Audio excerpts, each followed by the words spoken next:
নাহিদ রানার গতির ঝড় থামছেই না, বল নয় যেন রকেট ছুটছেন। 150 কিলোমিটার গতিতে বল করা কোনো ব্যাপারই না। 152 কিলোমিটারের রেকর্ডও ছোঁয়া হয়ে গেছে।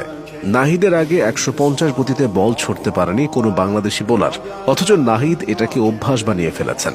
নাহিদের বল তালুবন্দি করতে উইকেট কিপারও বিপাকে পড়েন। তিনি পরিচিতি পেয়েছেন চাঁপাইনবাবগঞ্জ এক্সপ্রেস নামে।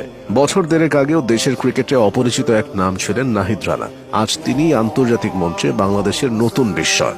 অথচ একটা সময় তার জন্য ক্রিকেট খেলাটাই ছিল অনিশ্চিত। মাধ্যমিকে পাশ না করতে পারলে আর ক্রিকেট খেলা যাবে না, পরিবার থেকে এমন কড়া বার্তা ছিল। শর্ত অনুযায়ী এসএসসি পাশ করার পর অনুশীলনের সুযোগ পান তিনি, তাই পড়াশোনাটা চালিয়ে গিয়েছিলেন। তবে ক্রিকেট থেকে দূরে ছিলেন না। শুরুর দিকে টেপ টেনিস বল দিয়ে অনুশীলন চলত। পরে রাজশাহীর একটি ক্রিকেট একাডেমিতে ভর্তি হন। এরপর জাতীয় ক্রিকেট লিগে খেলার সুযোগ মেলে।